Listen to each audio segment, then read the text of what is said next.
Magandang gabi sa ating lahat, mga ginigiling, no? Ang ibabahagi ko po sa inyo sa gabing ito ay ano nga ba ang tunay na pagsunod sa Diyos? Paano nga ba tayo makakasunod sa ating Panginoon, mga ginigiliw? No? Paano ba tayo makakasunod sa ating Panginoon, mga ginigiliw, kung wala naman tayo sa salita ng Panginoon? Opo. Alam nyo, mga ginigiliw, no? Kung wala po sa atin ang salita ng Panginoon, kung hindi po natin binabasa, kung hindi po tayo nagdedebosyon sa salita ng Panginoon, paano po tayo makakasunod sa Kanya, mga ginigiling? Opo. Alam niyo ang Panginoon, yung palagi ko pong itinuturo sa inyo, yung paglalakbay ng ating Panginoong Jesucristo sa tabi ng dagat, napakaraming tao doon. Mga negosyante, mga mangingisda, may mga naglalakad. Pero, dadalawang tao lamang ang nakakitaan ng ating Panginoon ng may pusong pagsunod.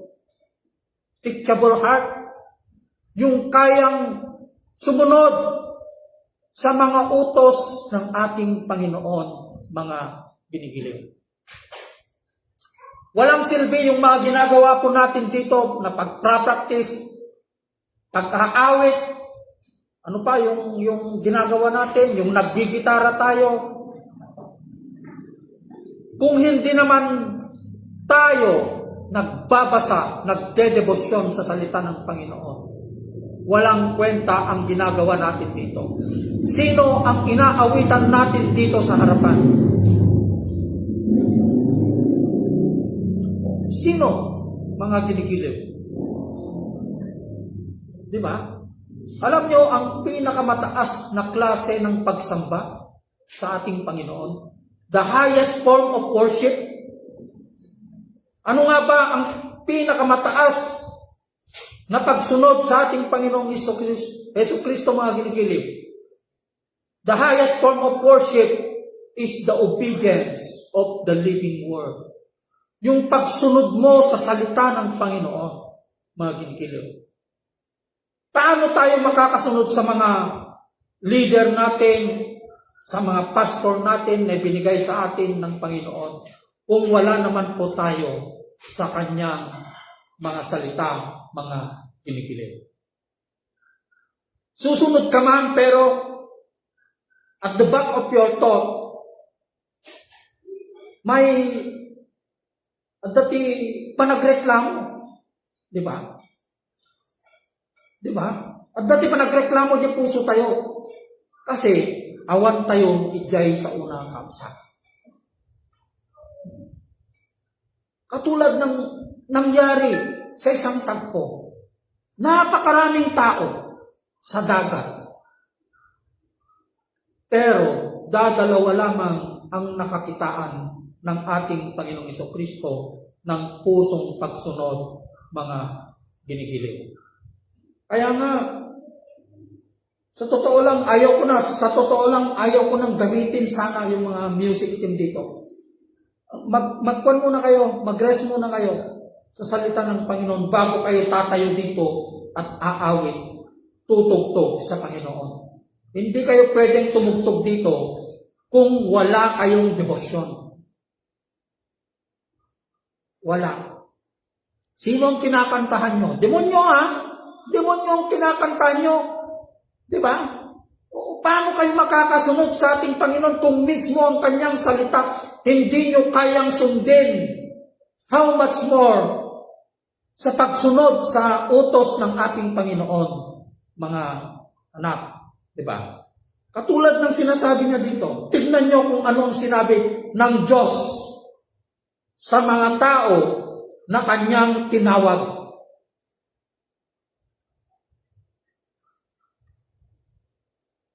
Sabi niya dito sa Juan 14:21, ang tumatanggap sa mga utos ko at tumutupad sa mga ito, ang siyang umiibig sa akin. Ang tumatanggap sa mga utos ko. Ano ba ang utos ng ating Panginoon ngayon, mga ginigiliw? Ano yung kautusan ng ating Panginoon? Paano tayo makakasunod kung wala naman tayo sa kanyang salita? Kung wala naman tayong debosyon, wala naman tayong ugnayan sa kanyang salita, mga ginigiliw. Sabi niya dito, ang umiibig sa akin ay iibigin ng aking Ama. Iibigin ko rin siya at ako'y lubusang magpapakilala sa kanya. Kaya't hindi natin nakikilala ang sinasamba natin. Hindi natin nakikilala ang tunay at totoong Diyos dahil wala tayong debosyon. Hindi natin hinahanap ang ating Panginoon sa pamamagitan ng kanyang salita. Paano tayo ibigin ngayon ng Panginoon? Diba? Ang daming nagsasabi, may Diyos ako, may pananampalataya ako. Pero hindi natin kayang sumunod sa kanyang salita. Diba? Wala tayong debosyon. How much more na makasunod tayo sa mga leader natin, sa mga pastor natin, kung napakasimple bagay na pinapagawa sa atin ng Panginoon, hindi natin kayang gawin.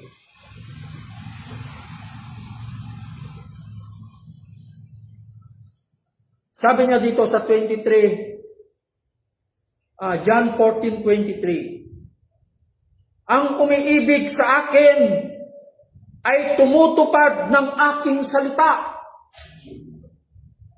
Pag minamahal daw natin ang ating Panginoon, ino-obey natin ang kanyang salita, tinutupad natin ang kanyang salita.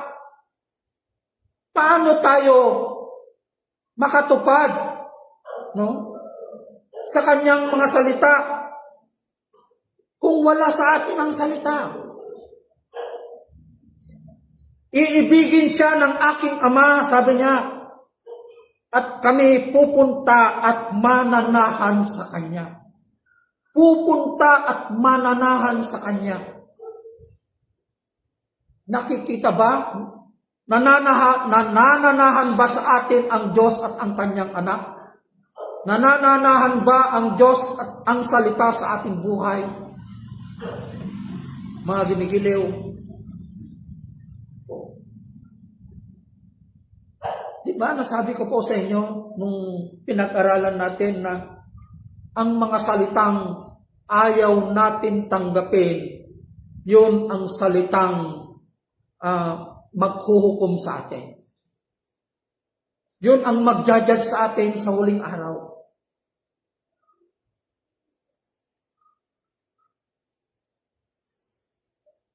Sabi niya dito sa 24, John 14:24, ang hindi tumutupad sa aking mga salita ay hindi umiibig sa akin. So, hindi natin mahal ang Panginoon.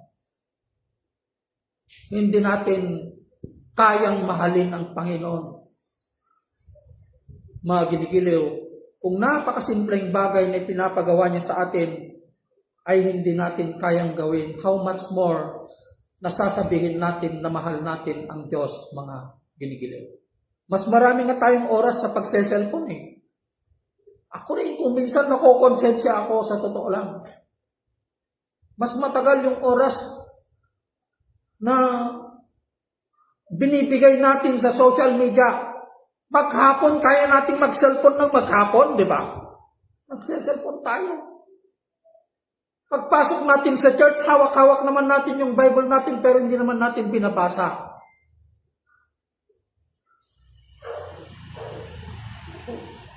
Ako nga nakokonsensya ako sa Panginoon. Sa totoo lang.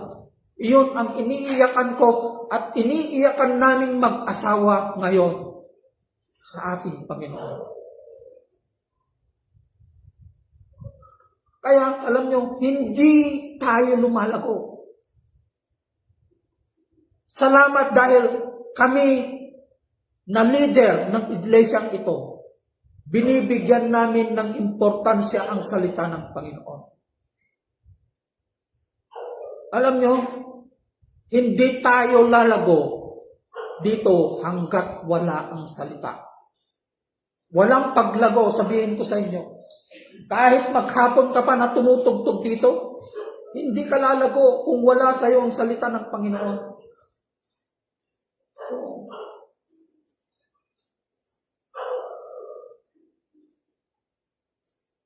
Diba? Kaya, anong sabi niya sa John 15:3? Yun lamang ang tanging naglilinis sa atin. Ang salita ng Panginoon. Anong sabi niya? Nilinis ko na kayo sa pamamagitan ng mga salitang sinabi ko sa inyo. Paano tayo lilinisan ng ating Panginoon kung ayaw naman nating makiayon sa kanyang mga utos?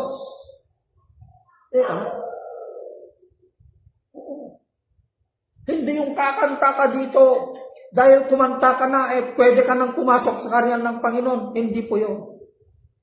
Hindi po yun ang sukatan ng pagpasok sa langit o sa kaharian ng Diyos. Mga ginigiling. Kundi ang sukatan ng Panginoon, yung pagsunod natin sa kanyang buhay na salita. Obedience to the living Word of God, mga ginigiliw. Kaya hindi natin kayang sumunod sa mga utos ng mga leader natin. Totoo po yan. Hindi natin kayang makasunod sa mga pastor natin. Kahit napakasimpleng instruction, hindi natin kayang sumunod dahil wala sa atin ang salita. Diba? Wala sa atin ang salita. Kaya dito, wala munang tatayo dito. Sa linggo, magpapatugtog na lang ako. Hanggat hindi ko nakikitang pagbabago ng mga tumutugtog dito sa kanilang buhay, hindi ko sila patatayuin dito sa harapan. Magbibigay ako ng disiplina dito.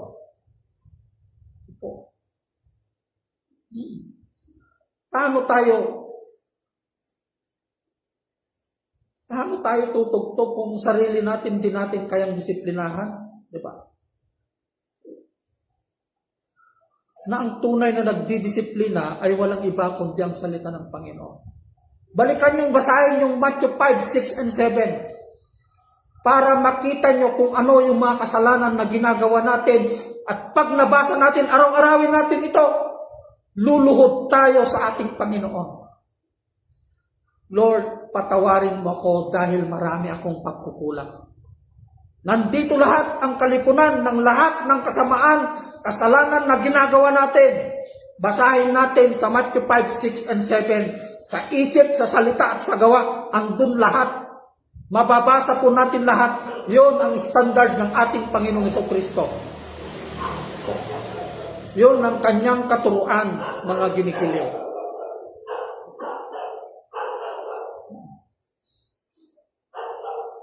So, I hope you are being inspired sa salita na ito ng Panginoon, mga ginikiliw.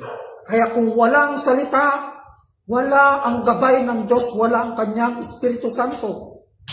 Di ba? Walang kanyang Espiritu Santo. Yun ang sinasabi niya sa John 6:63. Basahin natin.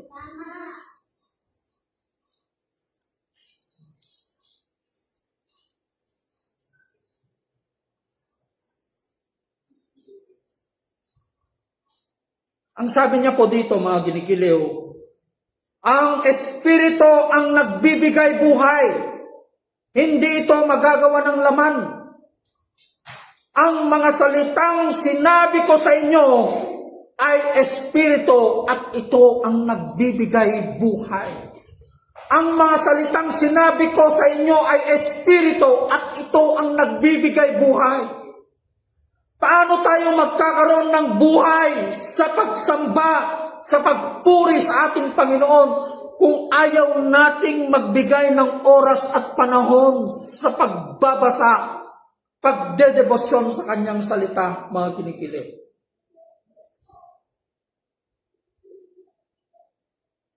Magiging dead church lamang tayo. Alam niyo yung dead church, buhay ka pero yung kaluluwa mo, yung espiritu ng Diyos wala sa iyo. Yun ang ibig sabihin ng dead church. Hindi itong building na ito. Walang silbi ang building na ito. Wala po. Dahil ang building ng Panginoon, yung katawan natin, ginagamit ba natin ito ayon sa salita ng Panginoon? Di ba? Ginagamit ba natin ito sa pagsunod sa kanyang salita? Alam niyo kung meron sa iyo ang salita ng Panginoon, kaya mong sundin ang lahat ng klase ng utos. Hindi mo kayang magsinungaling. Hindi mo kayang magsinungaling. At meron kang tamang initiative, mga ginikiliw. Nagsisimula yan. Alam nyo, nagsisimula yan sa sarili natin. Nagsisimula yan. So, yun lamang, mga ginigiliw. Sana nagbigay ulit ito ng inspirasyon sa ating buhay. Basahin natin yung Matthew 5, 6, and 7. Kung kinakailangang umiyak ka, lumuhod ka sa Panginoon, gagawin po natin. Gagawin po natin. Kaya, yung sinasabi ko po, kung may panahon na naririnig nyo na may umiiyak sa taas, may kumakanta na umiiyak, ibig sabihin, yun yung oras at panahon na ginagawa ko po, na nagpupuri ako sa Panginoon. Alam, pag nakaklose lahat yung bintana, na umiiyak na kaming mag-asawa, may time na kahit 12 o'clock, nagpupuri ako sa Panginoon. Umiiyak ako. Kumakanta ako.